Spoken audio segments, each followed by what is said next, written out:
Boa noite, sejam bem-vindos à Igreja Red. Que especial cantar tantas verdades como essa, da bondade de Deus que nos segue, do seu amor. Que especial tudo aquilo que Deus está nos concedendo como igreja durante esse dia. Se você ainda não me conhece, eu sou o Rafael, eu sou um dos pastores aqui da Red. E hoje eu estou com a responsabilidade de compartilhar algo que Deus tem falado ao meu coração. E começa com essa pergunta: quem sou eu? Talvez em algum momento da sua vida você já fez essa pergunta e talvez você não encontrou resposta, ou talvez você não tenha encontrado resposta para a sua identidade. De fato, quando nós olhamos para a Bíblia, a identidade é a coisa mais importante das nossas vidas. Se nós não temos uma resposta certa, isso nos conduzirá a caminhos errados, a decisões erradas. Então nós precisamos conhecer quem nós somos, porque conhecendo quem nós somos, nós entendemos o propósito pelo qual nós fomos criados. E fato é que o ser humano, o homem, ele não consegue viver com essa inquietação. Ele precisa constantemente descobrir a sua identidade. E nós estamos na busca dessa identidade constantemente. É através do nosso trabalho, é através da nossa vida familiar, é através da nossa vida como igreja, é a nossa atuação no mercado, na esfera pública. Nós estamos constantemente em busca de uma identidade. Por isso, se você fosse me responder, eu sou, o que você me responderia? O que te vem à memória num primeiro momento? Eu sei que a gente tem muito costume de associar a minha profissão, eu sou um advogado, eu sou um contador, eu sou um professor, eu sou um gestor, eu sou um engenheiro, ou talvez eu sou fulano, filho de ciclano. Lá em Minas é diferente, não sei se você já teve a experiência de conversar com mineiro. Você pergunta, olha lá, já tem mineiro rindo já. Você pergunta para alguém e fala assim: você conhece o ciclano? Conheço. Aí o mineiro começa a soltar toda a genealogia. É filho do ciclano, morava na rua tal, é neto não sei de quem. O mineiro é assim, o mineiro dá um raio-x assim de toda a história do cara. Então, eu sou o que te vem à memória. Então, nessa busca, uma definição que eu encontrei: a identidade é um conceito que se refere à maneira como uma pessoa se enxerga, se reconhece e se define. Então, como que você se enxerga? Como que você se define? Como que você vê a si mesmo? Isso é identidade. Identidade não é apenas aquele documento que nós temos, sabe? Aquela foto 3x4 que você tem vergonha. Que quando você está diante de alguma autoridade, algum órgão público, e ele solicita e você... Aí a pessoa pega a sua identidade, olha, e parece que não reconhece, né? Ele não chega a dizer: acho que isso aqui não é você não, né? Na minha, cara, fiquei com a cara de malandrão assim, falei assim: meu Deus, tenho vergonha da minha identidade. Não é sobre isso. Então, como que você se enxerga? Fato é que nós projetamos a nossa vida para a nossa identidade. Então nós vivemos da nossa identidade e nós estamos constantemente em busca de encontrar quem nós somos. Tem uma resposta: onde que eu encontro? Você está aqui porque você tem uma identidade, ou você está em busca de uma identidade. Você precisa descobrir quem você é. Constantemente eu ouço nos meus aconselhamentos pessoas que estão envolvidas em tantos problemas, em tantas dificuldades, em tantos pecados, que elas me dizem: eu não sei mais quem eu sou, a minha esposa não me reconhece, os meus filhos não me reconhecem, as pessoas com quem eu trabalho não me reconhecem, eu não sei mais quem eu sou, eu perdi a minha identidade. Então quem é você?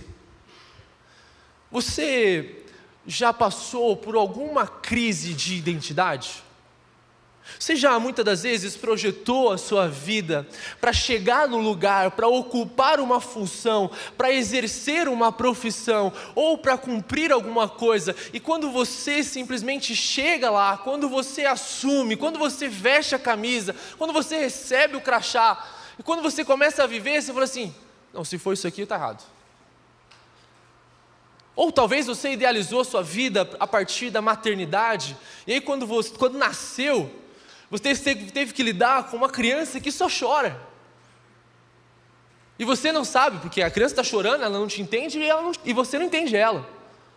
E você fala assim, nossa, se isso aqui é maternidade nesses primeiros meses, meu Deus, estou fora, vou voltar para o mercado de trabalho. Ou talvez uma idealização a partir de uma profissão. Eu tive vários colegas na faculdade que cumpriram a faculdade, foram bem-sucedidos durante o período de estudo, passaram na OAB, foram excelentes alunos, mas terminaram o curso, eles disseram, pai e mãe, está aqui o meu diploma de graduação, está aqui a minha OAB, agora eu vou fazer o que eu quero. Porque nós estamos em busca de identidade, nós temos crise, nós estamos insatisfeitos onde nós estamos insatisfeitos com aquilo que nós ganhamos, nós estamos insatisfeitos com a nossa família, nós estamos insatisfeitos com muitas coisas, e nós vivemos essa crise de identidade. Então quem é você? Quem sou eu? Por isso que nós precisamos entender por onde nós devemos começar. Há um ponto de partida, há uma resposta para essa inquietação, e Deus está querendo nos responder sobre a nossa identidade em Cristo Jesus. Por isso que eu queria ler com você Gênesis capítulo 1, versículo 27, que diz o seguinte: assim Deus criou os seres humanos à sua própria imagem, a imagem de Deus os criou homem e mulher. Quando nós olhamos para o início de todas as coisas, nós vemos um Deus que estabelece ordem a partir do caos e começa a criar todas as coisas a partir da sua palavra, e Ele começa a fazer tudo e muito bom. E a coroa da criação é o homem e a mulher, porque eles foram criados à imagem e semelhança de Deus. Isso confere dignidade para o homem, isso confere valor para o homem, e o homem vive nesse relacionamento perfeito com o seu Criador. Mas essa identidade de ser a imagem e semelhança de Deus não foi suficiente para Adão e Eva. Eles não se contentaram em ser a imagem e semelhança de Deus. Chega uma outra voz do jardim, uma outra voz que quer bagunçar, que quer redefinir, que quer mostrar para nós que Deus não é tão bom, que esse Deus não é tão sábio, que Ele reservou muitas coisas para Ele e não decidiu compartilhar com a humanidade. E aí, Adão e Eva decidem dar ouvidos a essa voz. Então, se a minha identidade a minha identidade de ser a imagem de Deus, agora eu quero ser como Deus. E desde a queda nós estamos em busca de uma identidade.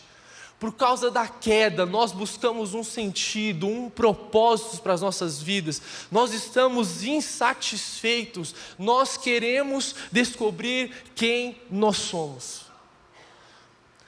Por isso, eu queria fazer algumas considerações com você sobre identidade. Primeiro, você não é o que te aconteceu. Nós temos passados terríveis, nós temos marcas em nossas almas, em nossos corações, que permanecem até hoje. O passado nos assombra constantemente, seja por pecados que nós cometemos conosco, ou seja, pecados que cometeram com a gente. O nosso passado tem marcas, e essas marcas muitas das vezes nos definem. Eu recentemente ouvi uma história de uma pessoa, e quando essa pessoa terminou de contar essa história, eu falei assim, acho que eu nunca ouvi uma história tão triste como a sua. Porque era uma história marcada por rejeição, por abusos, e aí essa pessoa fundamentou a sua identidade no seu passado, e hoje essa pessoa vive para buscar constantemente a aceitação das pessoas. Ou algum pecado que essa pessoa cometeu foi tão profundo, deixou marcas em tantas pessoas, que agora se tornou a identidade daquela pessoa. Então estou aqui nessa noite para dizer que você não é o que te aconteceu. Eu não sei qual é o seu passado, Eu não sei o que você fez, não sei onde você foi, com quem você fez ou não fez. Eu não sei o que fizeram para você, mas a sua identidade não está lá. A sua identidade não está no divórcio, a sua identidade não está no luto, a sua identidade não está no seu trabalho, a sua identidade não está nos seus pais, a identidade não está em nada do que te aconteceu. Uma segunda consideração é: você não é o que dizem sobre você. Já percebeu o quanto que a gente vive para suprir as expectativas das pessoas, a aceitação das pessoas? Eu preciso ser aceito na minha família, eu preciso ser aceito nas rodas de amizades, eu preciso ser aceito na igreja, e nós vivemos a partir de algumas vozes que muitas das vezes se tornam a nossa identidade. E aí, aquele momento em que a gente começa a vestir como aquela pessoa, a falar como aquela pessoa, a se comportar como aquela pessoa. Por quê? Porque nós estamos em busca de uma aceitação. Alguém diz para nós que nós precisamos ser isso. Alguém diz para você que você precisa exercer essa profissão. Alguém diz para você que você precisa construir uma família dessa forma. Alguém diz para você que você precisa criar os seus filhos desse jeito. Porque se você criar de outro jeito, está errado. Então você não é o que te aconteceu, e você também não é o que dizem sobre você. E terceiro, você não é o que você faz. É muito comum nós associarmos a nossa identidade a partir da nossa atuação profissional. Eu sou o contador, eu sou o advogado, eu sou o professor. Mas a nossa profissão não nos define. Sabe quando você está lá no jornal e está passando uma reportagem e aparece lá o Zé do Limão? Aí embaixo o que está escrito lá? Ele é carpinteiro. Como se a profissão dele definisse a identidade dele. Mas a identidade não está na nossa profissão, naquilo que fazemos. Você está e você pode deixar de estar. E se você deixar de estar, está tudo bem, porque isso não é a sua identidade. Então, se você ganha X, e talvez você vai ganhar menos, mas você vai ser feliz naquilo, ok, a sua identidade não está na sua profissão. Quarto, você não é quem você pensa que é. Nós temos uma visão distorcida da realidade. O pecado contaminou de tal forma que nós nos olhamos de forma desconfigurada.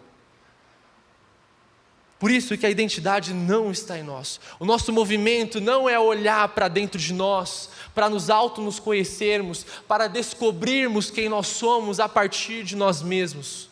Não. Por isso, o Ray vai dizer, o grande problema não é começarmos nossos pensamentos com Deus, é que não começamos os nossos pensamentos com Deus. Ao invés disso, nós baseamos em nossas experiências, circunstâncias, e acabamos com uma ideia distorcida de que Deus está fazendo em nossas vidas e no mundo. Se nós não entendermos quem Deus é, quem Ele está fazendo, e basearmos a nossa identidade a partir das circunstâncias, a partir das nossas experiências, nós vamos perder aquilo que Deus está fazendo no mundo e nas nossas vidas. Nós sempre viveremos reclamando, murmurando. Nós sempre viveremos infrutíferos, improdutivos. Nós não floresceremos. Por isso que o ponto de partida não é olhar para nós, não é olhar para as pessoas, não é olhar para o mundo, mas é olhar para Deus e entender quem Deus diz que eu sou. Por isso que a coisa mais importante é quem Deus diz que você é. Na Bíblia, há uma oração de um homem, e ele expressa a sua identidade, ele expressa como ele conheceu a sua identidade, e ao descobrir quem ele é, a reação dele é de profundo constrangimento, ao ponto dele se ajoelhar em tamanha maravilhamento, em tamanha grandiosidade daquilo que Deus fez. Ele está constrangido, e ele expressa verdades profundas sobre aquilo que Deus fez por nós. Por isso que eu escolhi o texto de Efésios, capítulo 1, do versículo 3 ao 4, e eu quero ler todo ele com você. Diz o seguinte: todo louvor seja a Deus, o Pai de nosso Senhor nosso Senhor Jesus Cristo, que nos abençoou em Cristo com todas as bênçãos espirituais, nos domínios celestiais. Mesmo antes de criar o mundo, Deus nos amou e nos escolheu em Cristo para sermos santos e sem culpas diante dEle. Ele nos predestinou para si, para nos adotar como filhos por meio de Jesus Cristo, conforme o bom propósito de sua vontade. Deus assim o fez para o louvor de sua graça gloriosa, que Ele derramou sobre nós em seu Filho amado. Ele é tão rico em graça que nos comprou a nossa liberdade com o sangue de seu Filho e perdoou nossos pecados. Generosamente derramou sua graça sobre nós e com ela toda a sabedoria, todo o entendimento. Agora, Deus nos revelou sua vontade secreta a respeito de Cristo, isto é, o cumprimento do seu bom propósito. E o plano é este: no devido tempo, Ele reunirá sob a autoridade de Cristo tudo o que existe nos céus e na terra. Além disto, em Cristo nós nos tornamos herdeiros de Deus, pois Ele nos predestinou conforme o seu plano e faz tudo o que ocorre de acordo com a sua vontade. O Espírito é a garantia da nossa herança, até um dia em que Deus resgatará com sua propriedade para louvor de sua glória. Esse é um texto fantástico. Daria para pregar o ano inteiro nele. Ele diz algumas verdades que são ricas, que são preciosas. Esse é o maior texto em grego, um parágrafo em que Paulo não parou de escrever constantemente. Ele foi até o final, ele não teve pausa. Porque ele está expressando um louvor a Deus por aquilo que Ele fez. E a partir dessa oração, àquela igreja de Efésios, nós vamos descobrir qual é a nossa identidade. Por isso eu quero começar a partir do versículo 3, que diz: todo louvor seja dado a Deus, o Pai de nosso Senhor Jesus Cristo, que nos abençoou em Cristo. A humanidade é dividida da seguinte forma: ou nós estamos em Adão, nós experimentamos a separação de Deus, a inimizade de Deus, vivemos uma vida sem sentido, sem propósito, sem identidade. Ou nós estamos em Cristo, e estar em Cristo é desfrutar de um relacionamento com Deus, de uma paz com Deus, de uma comunhão com Deus, onde nós entendemos o nosso sentido, o nosso propósito e a nossa identidade. Então Paulo constrói a sua carta ali aos Efésios a partir disso. Por isso que há tantas repetições. A palavra em Cristo aparece 16 vezes. E a palavra nele, no amado, aparece 20 vezes. A repetição significa que Paulo está chamando a atenção para algo. Porque antes de dizer o que você precisa fazer, eu preciso dizer para você quem você é. Porque não faz sentido eu dizer para você o que você precisa praticar se você não entende a sua posição em Jesus. Então eu quero te dizer que se um dia você conheceu a Jesus, você depositou sua fé nele, você foi unido a Jesus. Você está em Jesus. Essa união é sobrenatural, essa união é mística. E isso muda tudo na sua vida. Talvez você não saiba, mas isso muda tudo na sua vida. Se você tem o costume de ler a Bíblia constantemente, principalmente o Novo Testamento, aquilo que os apóstolos escreveram a partir das cartas, das epístolas, você vai perceber que isso é algo recorrente, constantemente. Eles estão partindo da nossa identidade em Cristo. Quando Paulo escreve para a pior igreja, adivinha qual que é a pior igreja do Novo Testamento? Coríntios. Ninguém entendeu a piada. Mas aquela igreja com diversos problemas, aonde a imoralidade sexual reinava em todas as pessoas, aonde a discórdia, a raiva, a inimizade entre os irmãos era recorrente ao ponto das pessoas levarem irmãos a tribunais humanos. Há um descaso com a ceia do Senhor, há uma ostentação com os dons que Deus nos deu. E Paulo, ao escrever para aquela igreja, ele escreve aos santos em Corinto. Ou seja, Paulo sempre parte da nossa posição em Cristo Jesus. É quem nós somos. e não depende de algo que nós fazemos. A nossa posição em Cristo Jesus é os indicativos, é a nossa identidade, é aquilo que Deus fez. Efésios está dizendo sobre um Deus que está em ação, um Deus que está em movimento antes da fundação do mundo. O Deus Pai, o Deus Filho e o Deus Espírito têm um plano, e Ele decidiu cumprir esse plano a partir de uma pessoa. Essa pessoa é Jesus Cristo. E é por isso que eu quero falar com você muito sobre a nossa posição em Cristo Jesus. Eu não vou falar sobre a nossa prática. Eu quero falar da nossa identidade, que não tem a ver com o que fazemos ou o que deixamos de fazer. Porque a nossa identidade não está naquilo que nós fazemos, a nossa identidade está naquilo que Cristo fez por nós. Por isso, Ele nos abençoou com todas as bênçãos. Ou seja, esse Deus gracioso, esse Deus generoso, Ele não derramou poucas bênçãos, Ele derramou todas as bênçãos. Deus não é como aquele tio Patinha, sabe, você assistiu? Se você assistiu, você denunciou a sua idade. Em que é rico, tem o seu império, tem a sua casa, ostenta, não deixa ninguém chegar, ele é pão duro. Deus não é assim. Deus abre os seus braços para compartilhar, Ele reparte, e Ele diz que Ele nos abençoou com todas as sortes de bênçãos. Então eu não estou chamando você aqui para receber algo, eu estou chamando você para se apropriar de algo que Deus já fez, aquilo que você já é. Por isso, o que são essas bênçãos espirituais? Em Efésios, algo espetacular, Paulo fala muitas vezes isso: as riquezas insondáveis de Cristo. O nosso relacionamento com Jesus, aquilo que Ele fez por nós, é algo tão profundo, é algo tão maravilhoso, é algo tão impactante, que mexe com as minhas estruturas, que mexe com a minha vida, que transforma o meu coração, que mexe com as minhas emoções, ao ponto de eu ficar maravilhado. Mas nós não olhamos para as bênçãos espirituais dessa forma. Na verdade, nós pouco olhamos. Poucas vezes a gente senta nas nossas rodas de amizade, a gente compartilha sobre a palavra de Deus, sobre aquilo que Ele fez. As nossas conversas são sobre o futebol, é sobre o BBB, é sobre as coisas que estão acontecendo no mundo. Nós pouco experimentamos conversas a partir da palavra de Deus.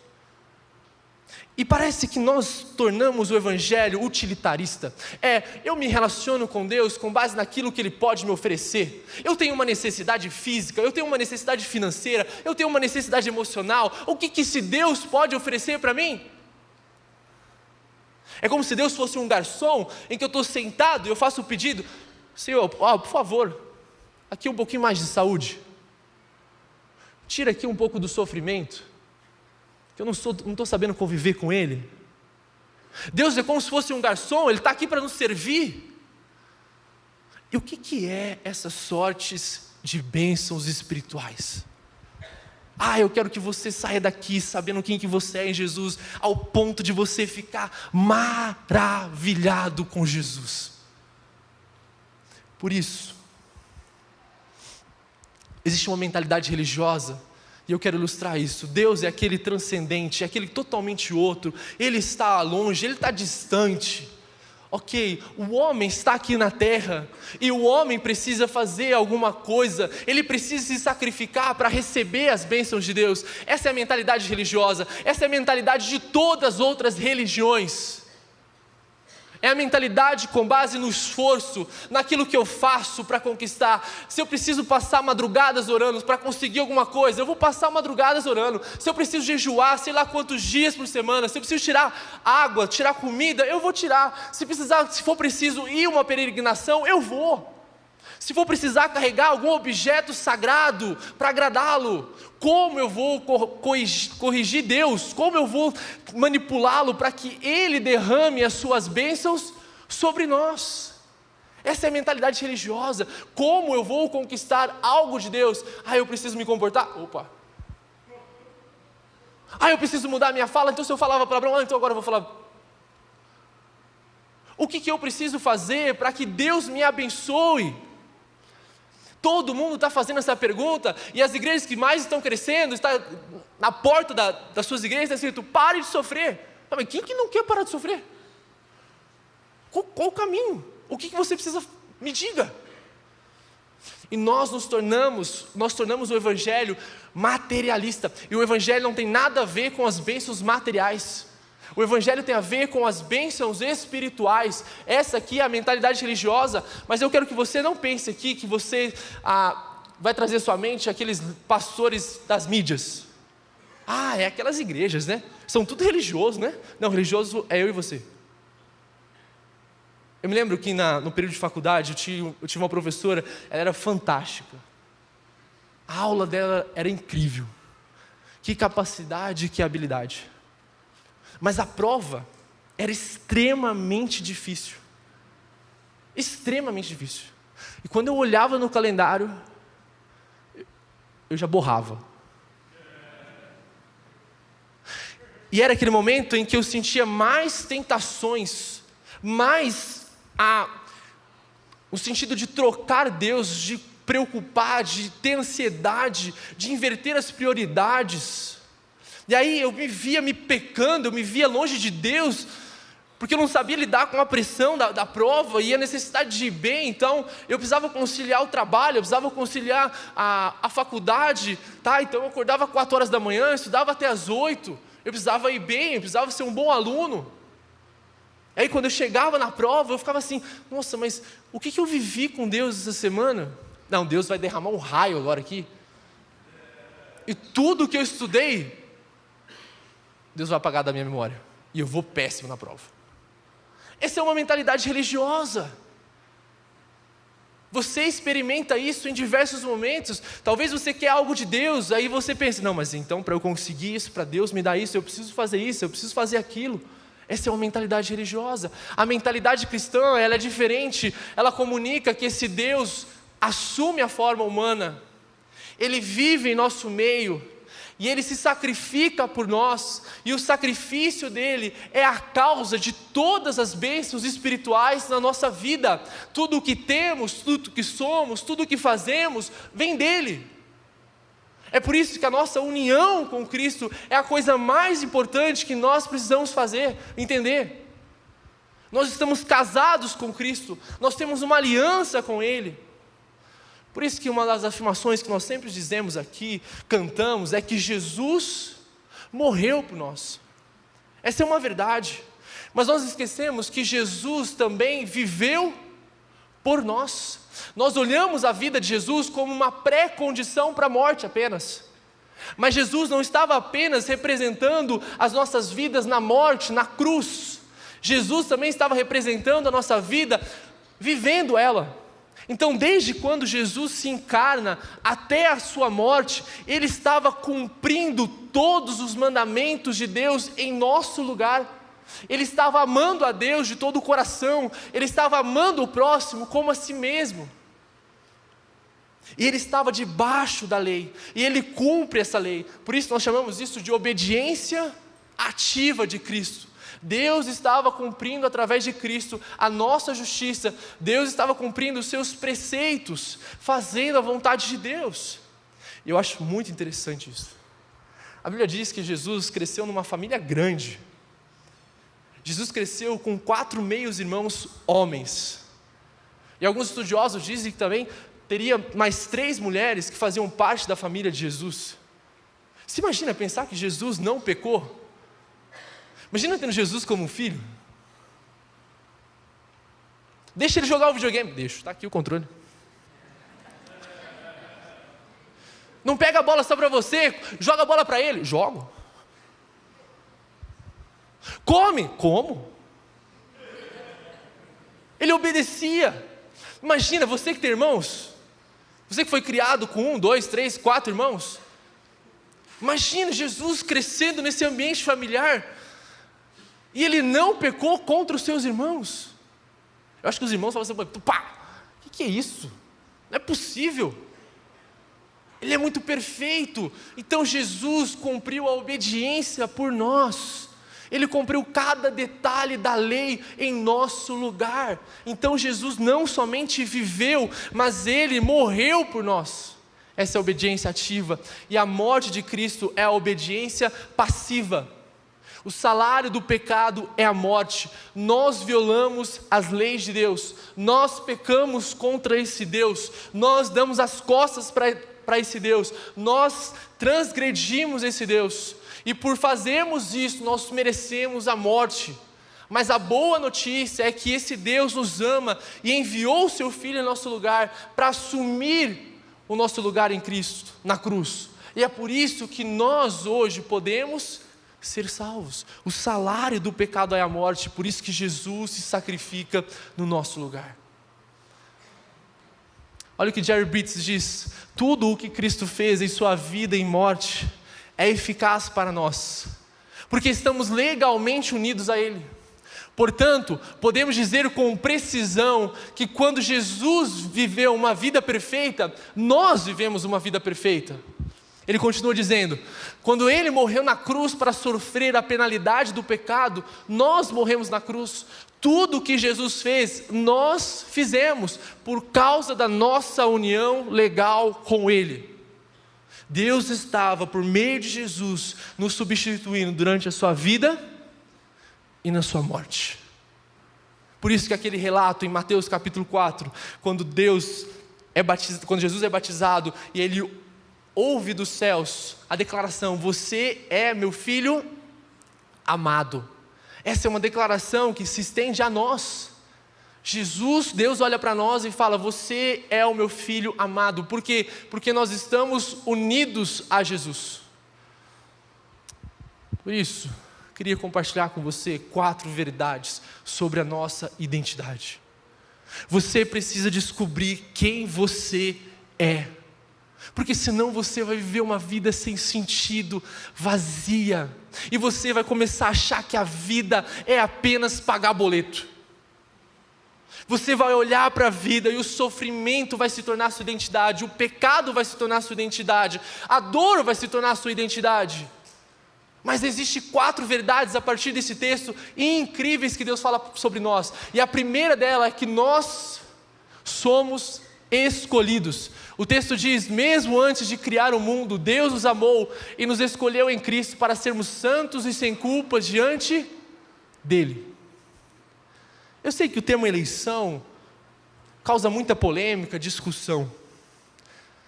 Mas acho que a gente está num ambiente em que a gente precisa tirar os nossos sapatos.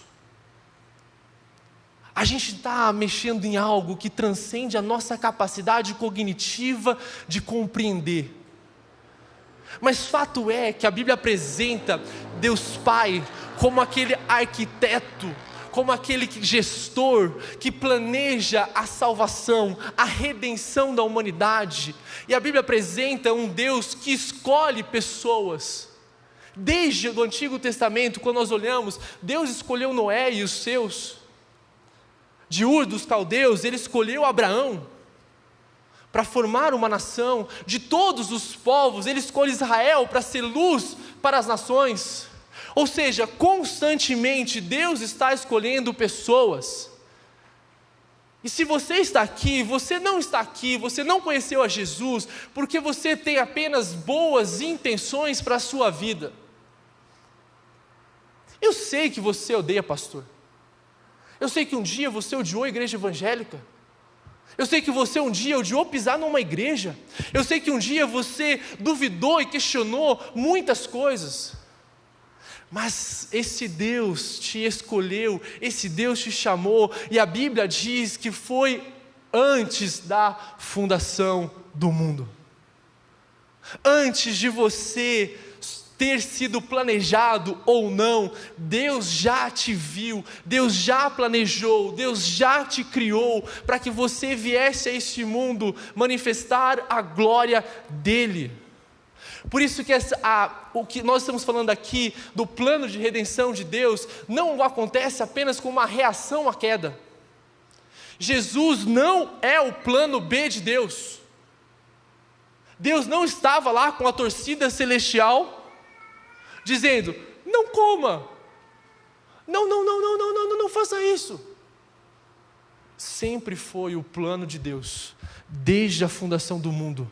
Deus Pai, Deus Filho, Deus Espírito Santo elaborou um pacto de amor, de comunicar a humanidade sobre si, de tornar-o conhecido a partir dos seus filhos no mundo. Esse pacto começou antes da fundação do mundo. Antes de Gênesis capítulo 1, versículo 1, Deus já tinha nos escolhidos. Como o Tiago disse recentemente, antes do haja luz, Deus já tinha dito, haja cruz. Porque Jesus é o centro da história, Jesus é o personagem principal, Ele é o protagonista, não é sobre o homem, não é sobre Adão e Eva, não é sobre as nossas vidas, é sobre Jesus. Por isso que se você está num relacionamento com Jesus, deixa eu te falar, é Ele que te chamou, é Ele que quebrou seu coração de pedra, é Ele que quebrou todas as suas resistências, é Ele que colocou fé no seu coração, é Ele que colocou arrependimento no seu coração, é Ele que acendeu uma luz, é Ele que colocou de fato o sentido para você viver. Não está em você a condição, o poder para escolher, mas Ele um dia te chamou pelo nome, e quando Ele te chamou pelo nome, você, como uma boa ovelha, ouviu a voz do bom pastor e se rendeu a Ele. Talvez isso demorou, não sei se foi quando criança, não sei se foi quando adolescente, não sei se foi quando jovem, não sei se foi quando idoso, não importa, importa é que você encontrou Deus. Deus foi até o seu encontro. Talvez foi por meio de uma pregação, talvez foi por meio de uma música, talvez foi numa igreja, sabe aquelas que você agora despreza porque você está numa rede? É grande a rede, tem telão de LED, os pastores são legais. Deus te alcançou lá. Por quê? Porque Ele decidiu manifestar no tempo e no espaço as decisões que a Trindade, Deus Pai e Deus Filho, estabeleceu.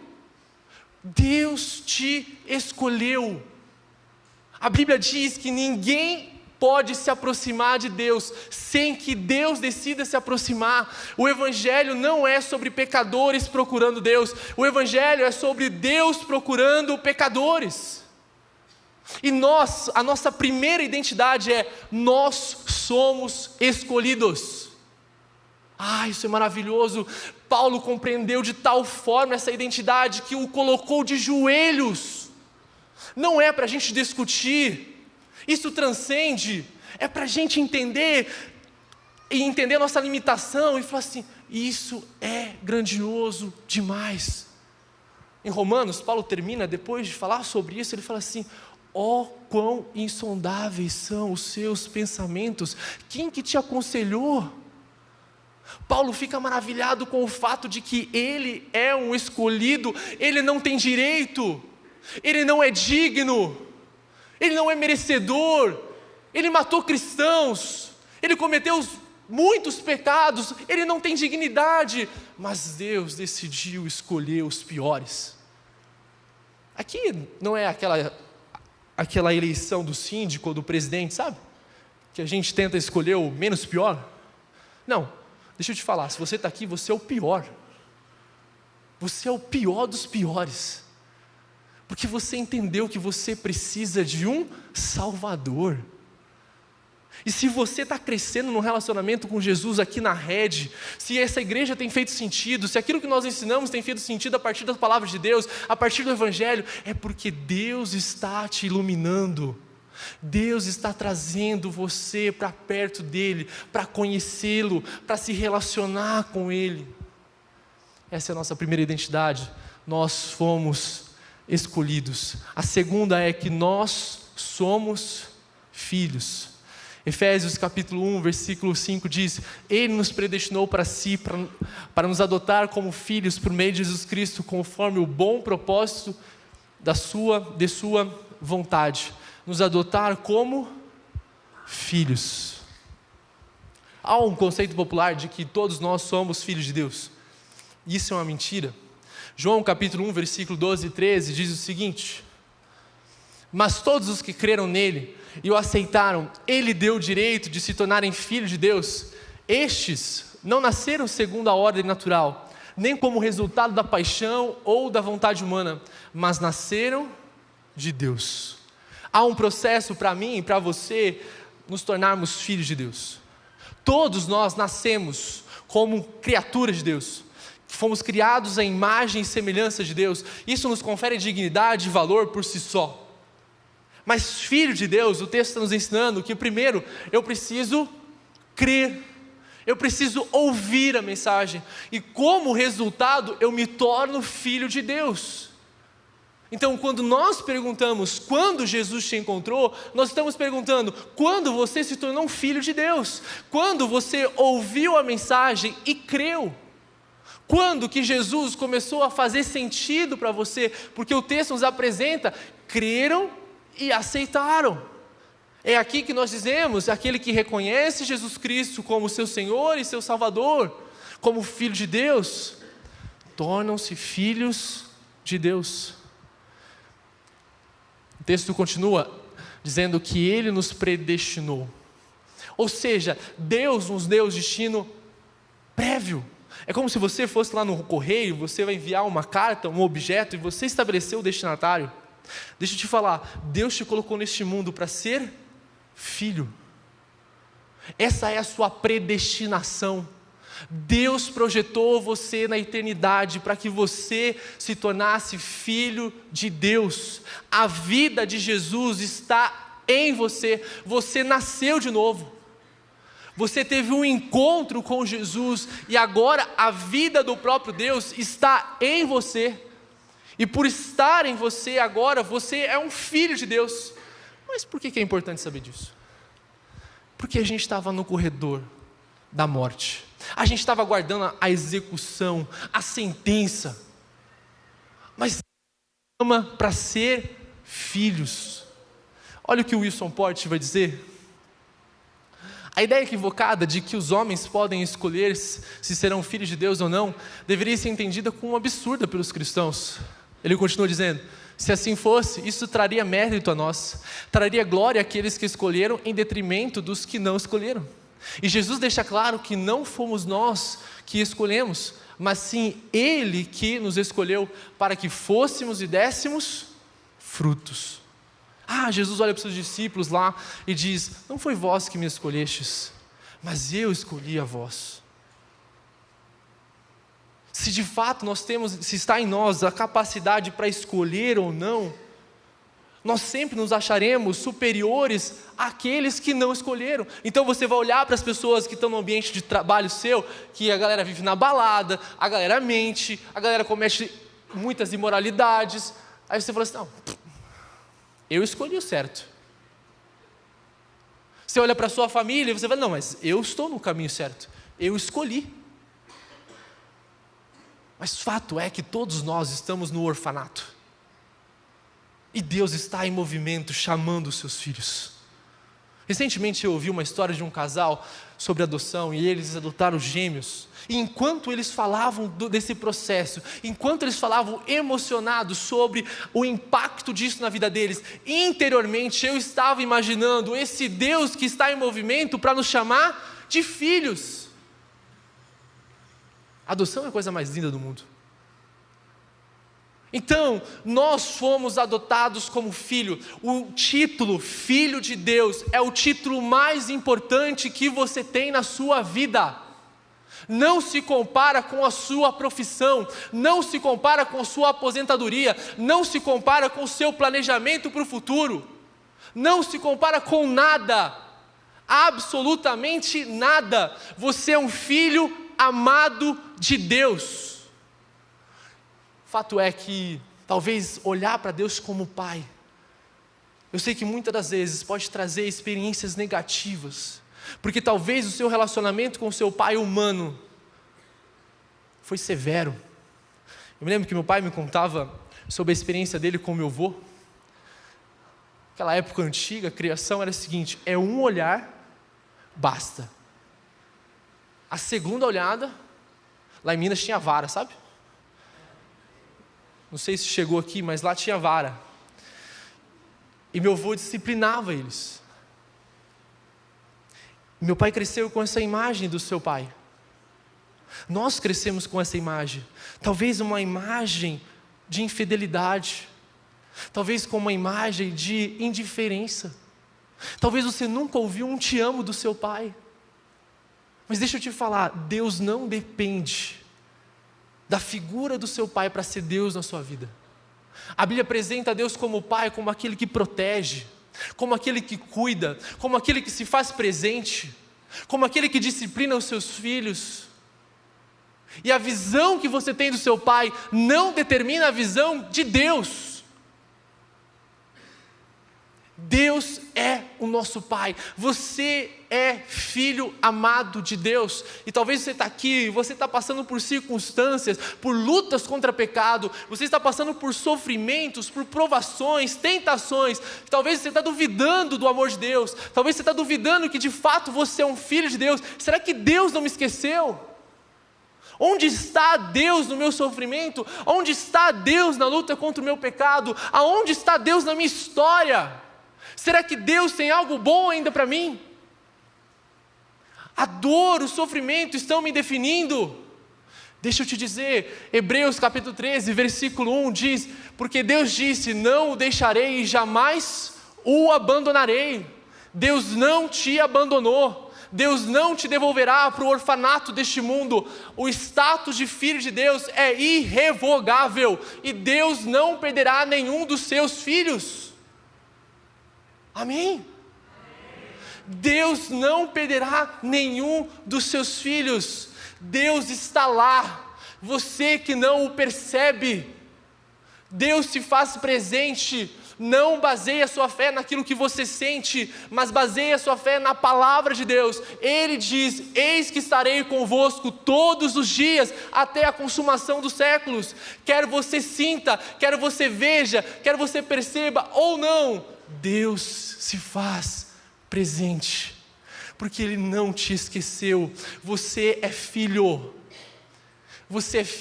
amado de Deus. Uma terceira identidade é que nós somos perdoados. O texto diz: Ele é tão rico em graça, que comprou nossa liberdade com seu sangue, com o sangue de seu Filho, e perdoou os nossos pecados. Olha que interessante, a nossa posição diante de Deus, antes de Cristo, era de escravos. A nossa condição era de escravos.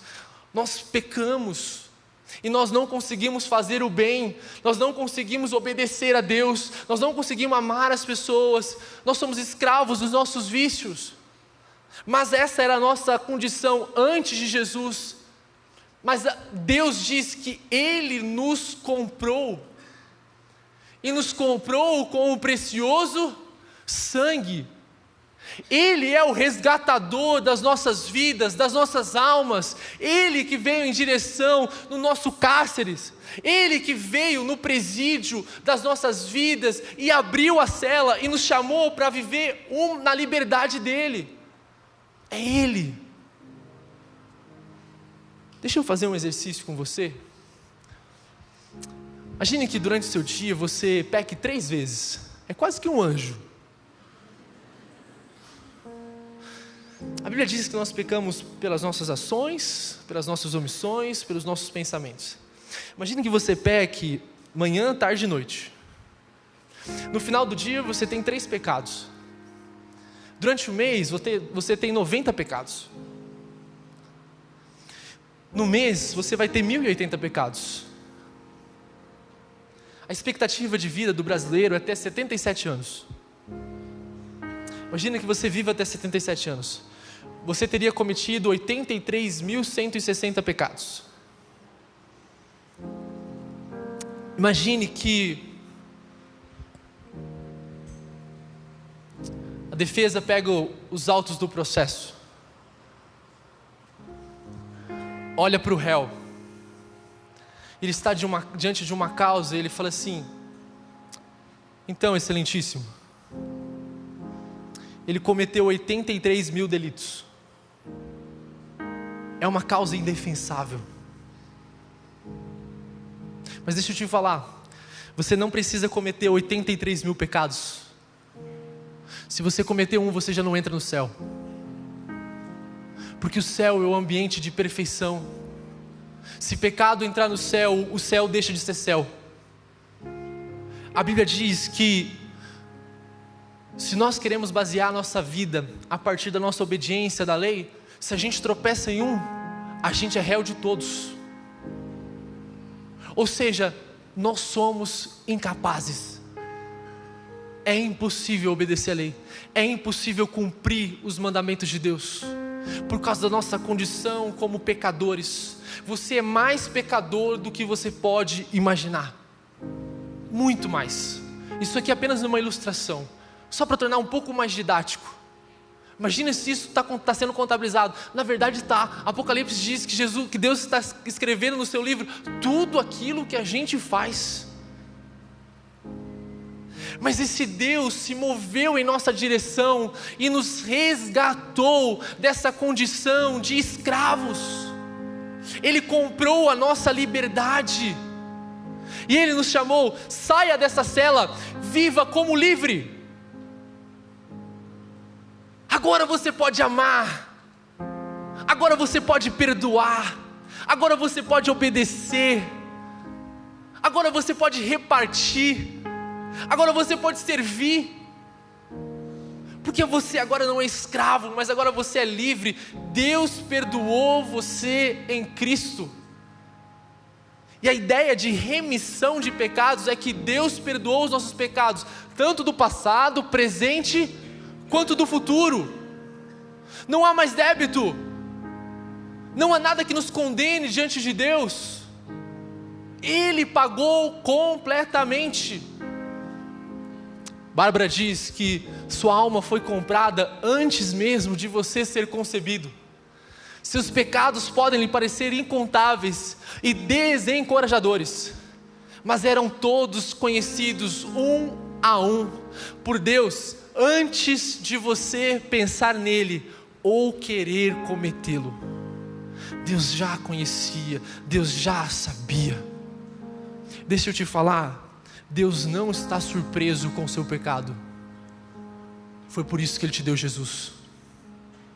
Bárbara continua dizendo: os pecados que você ainda não cometeu já foram cancelados, expiados e pagos por completo. Jesus pagou por todos eles. Ah, querido, isso é a riqueza insondável de Deus para nós em Cristo Jesus. Isso deve mover o nosso coração a abandonar as velhas amizades, aquelas amizades que nos corrompem. Isso deve mover o nosso coração a definir: Deus é a minha prioridade. Eu vou servir, eu vou estar presente, eu vou me comprometer com um pequeno grupo. Isso é a causa de você se envolver como igreja. Nós estamos aqui domingo após domingo para dizer: Jesus tem algo ainda para você. Nós estamos aqui gritando, ensinando, para lembrar, para reorientar o seu sentido, a sua vida. Bryan Chapell vai dizer: a abundância da sua bondade celestial está sendo derramada sobre mim, imergindo-me, lavando-me, levando embora o meu pecado tão longe quanto o leste é do oeste. De modo que agora, continuamente e para sempre, porque estou unido a Cristo, estou revestido da própria justiça do Filho de Deus. A grande questão é: quais pecados você tem remoído? Quais pecados você tem carregado a culpa? O que você fez, o que você falou, onde você foi? Quais pecados você tem carregado a culpa? Deus está aqui nessa noite para dizer: Ele te perdoa. Você não precisa se perdoar, na verdade você nem tem capacidade, nem tem condições de fazer isso.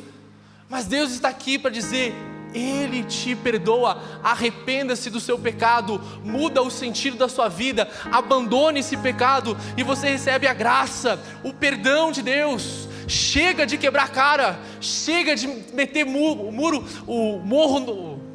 soco. em facas. Chega! Nós estamos quebrando a nossa cara constantemente, sendo que o que Deus tem para nós é algo muito melhor, muito maior. Sabe por que você acha sua vida sem sentido, vazia? Porque você não viveu para Deus, porque você não está vivendo para Deus, você não descobriu essa riqueza, você não descobriu como um mendigo, como um pobre, aonde está o pão, aonde está a água. Não, você ainda está comendo migalhas. É por isso que o seu líder tem que ficar implorando para você: sai disso, abandona isso. Mas quando a gente conhece Jesus, a gente olha para a nossa vida e fala assim: eu quero viver para Jesus, eu quero viver nessa direção. Deus me criou para um relacionamento com Ele, e nele está o sentido, nele está a minha identidade. A grande questão é: quais pecados você precisa deixar aos pés da cruz? Quando Adão e Eva eles pecaram, qual foi a primeira reação deles? Eles correram para uma árvore, eles se esconderam, porque eles tiveram medo de Deus. Deixa eu te falar, existe um lugar para a gente correr, existe um lugar seguro, existe uma paz. Sabe aonde? Deus tirou essa árvore e colocou uma cruz. A gente pode se esconder na cruz de Cristo. A gente pode. Sabe por quê? Porque o texto vai dizer: Ele é rico em graça. Ele tem prazer em te amar. Ele tem prazer em se relacionar com você. Ele tem prazer em te perdoar. Ele não despejou pouco, Ele despejou muita graça sobre a sua vida, muita graça sobre você, porque Ele é rico. Ele é rico em graça. E não existe pecado que Deus não perdoa. Não existe lugar tão profundo que Deus não possa te alcançar. Não existe pecado pelo qual você está lutando que Deus não possa te tirar de lá e te fazer uma nova vida, te trazer para uma nova vida, para um relacionamento com Ele. Não existe. Esse Deus, Ele não está olhando para a gente, sabe aquele senhorzinho, aquele velho chato? Mas não obedece, está cansando, está chato, eu falo, não me ouve. Deus não é assim. Ele tem prazer em nos amar. A Bíblia diz que a paciência de Deus é para nos conduzir à salvação, é para nos conduzir a Ele. Deus é paciente, Deus é bondoso. Nós fomos escolhidos, nós somos filhos, nós fomos perdoados. Não há nenhum débito, não há ninguém. Se você está em Cristo Jesus, não há ninguém que se levante aqui e diga: você é isso. Nós fomos justificados por Cristo, perdoados. Não há nenhum pecado mais em nós. Deus não se relaciona a partir dos nossos pecados, mas a partir da cruz de Cristo. É por isso que nós vamos para o céu, porque a justiça de Deus está em nós. Ele pegou essa roupa suja de lama, de pecado, de sujeira, de bagunça, nos lavou e colocou a sua roupa nova, roupas brancas. Ele fez novas todas as coisas.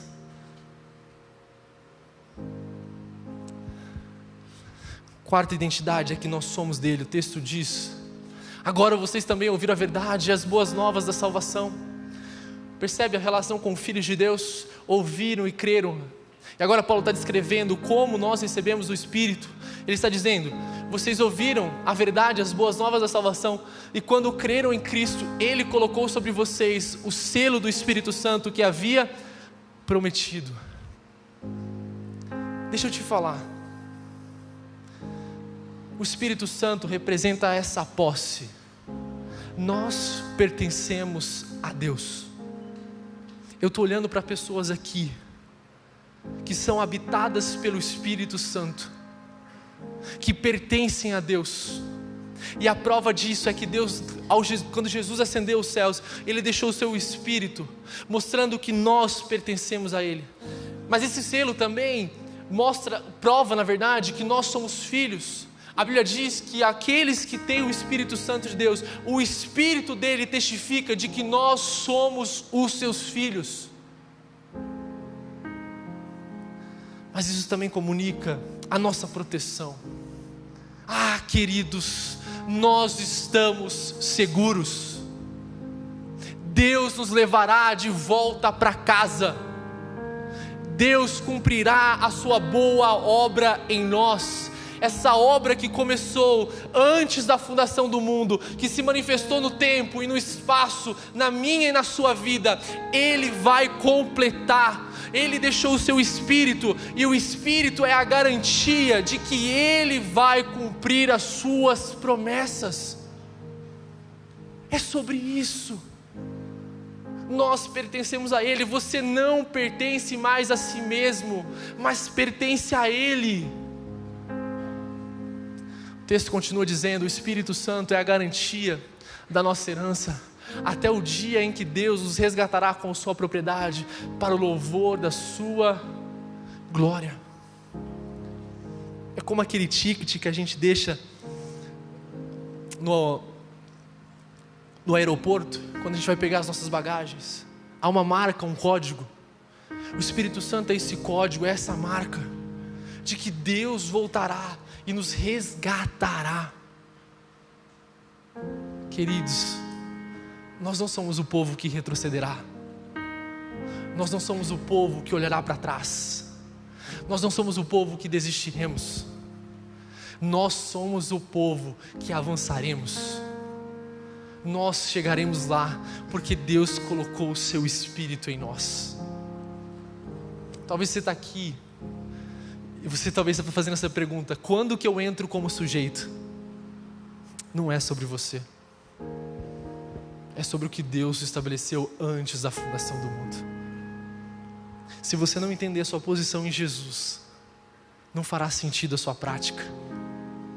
Na verdade, a sua vida de santidade nada mais é adequar-se à sua posição em Jesus.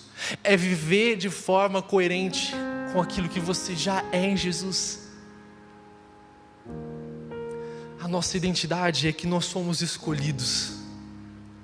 A nossa identidade é que nós somos filhos.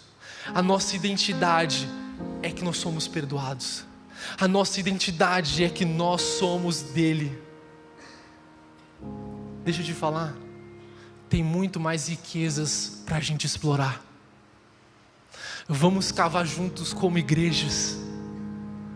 Vamos abrir os nossos corações, vamos abrir as nossas casas, vamos abrir as nossas vidas para encontrar esse tesouro e cada vez mais se aprofundar nesse tesouro precioso. A vida está difícil, eu sei. A dor é real, o sofrimento é real, os pecados são reais. Mas existe algo melhor para nós olharmos, que é as bênçãos espirituais em Cristo Jesus. Deus nos abençoou, essas são as nossas bênçãos, e isso não tem a ver com algo que você faz ou deixa de fazer, é algo que Deus fez por você. A nossa atitude é estender a mão e receber, constrangidos por esse amor, constrangido por essa bondade, constrangido por essa graça. Deus, agora eu quero consagrar a minha vida ao Senhor. Deus, eu quero consagrar meu casamento ao Senhor. Eu quero consagrar meus filhos ao Senhor. Eu quero consagrar meus relacionamentos com o Senhor. Eu quero consagrar meu trabalho para o Senhor, porque olha o que o Senhor fez por mim. Bendito seja Deus, louvado seja Deus, porque Ele nos escolheu para refletir, praticar. Por que Deus fez tudo isso? Olha o que o texto diz: todo louvor seja a Deus. Deus assim fez para louvor da sua gloriosa graça, conforme o seu bom propósito, para louvor de sua glória. Faz tudo o que ocorra de acordo com sua vontade, o cumprimento do seu bom propósito. Por que Deus fez tudo isso? Porque Ele quis. Essa era a sua vontade, esse era o seu propósito. Eu quero te ajudar a entender que viver com Jesus é muito melhor do que qualquer outra coisa. Não sei onde você está, mas Deus quer te alcançar aí. Não sei quais pecados você tem cometido, mas Deus está te chamando a se arrepender, a abandonar. Chega de experimentar o vazio, a culpa. Venha para Jesus, corra para Jesus, olhe para Jesus, se esconda em Jesus. Ele fez isso, Ele tem feito isso na sua vida, através da rede, através de outras igrejas, através de outras pessoas, por causa da sua glória. Deus planejou a nossa salvação do início ao fim, para que Ele receba toda a glória. Para refletir e praticar, quem é você? Pregue sua identidade em Jesus diariamente. Eu tenho uma Bíblia, no final dela eu tenho todas as minhas identidades e o versículo. Constantemente eu recorro a eles. Talvez eu estou lutando com alguns pecados e eu preciso me lembrar quem eu sou. Muitas das vezes eu estou ouvindo algumas coisas e entendendo que aquilo está se tornando a minha identidade. Eu corro para aquilo ali e reafirmo constantemente a minha identidade como filho, como perdoado, como escolhido, como pertencente a Ele. Você já possui tudo o que você precisa para crescer no relacionamento com Jesus. Deus nos abençoou com todas as sortes de bênção. Você possui tudo aquilo que você precisa. É em Jesus que nós encontramos. E terceiro, separe um tempo na semana para você refletir sobre o que Deus fez por você em Jesus. Desliga a Netflix.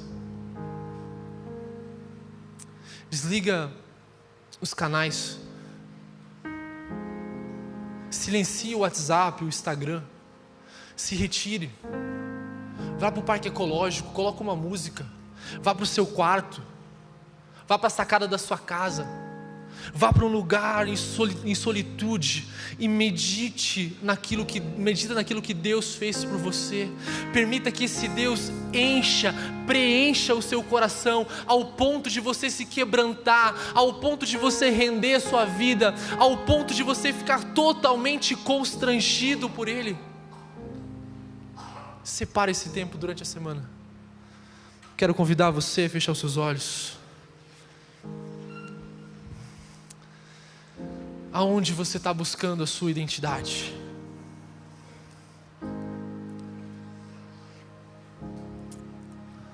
Deus, quem nós somos? Hoje à noite nós temos uma opção de continuar nos definindo a partir de nós mesmos, a partir de outras vozes, ou a partir da sua palavra. E a minha oração é para que nós olhemos para a nossa identidade em Cristo Jesus, que ouçamos somente a Tua voz, nos dizendo: eu te escolhi, você é meu filho, eu abri a porta da minha casa para te receber, você é perdoado, e você pertence a mim. Que especial é viver para isso. Deus, obrigado porque o Senhor não desiste de nós. Obrigado porque o Senhor nos ama. Obrigado porque o Senhor nos alcançou. Obrigado porque o seu amor nos transformou. Obrigado porque nessa noite nós descobrimos quem nós somos. E nós te agradecemos em nome de Jesus. Amém.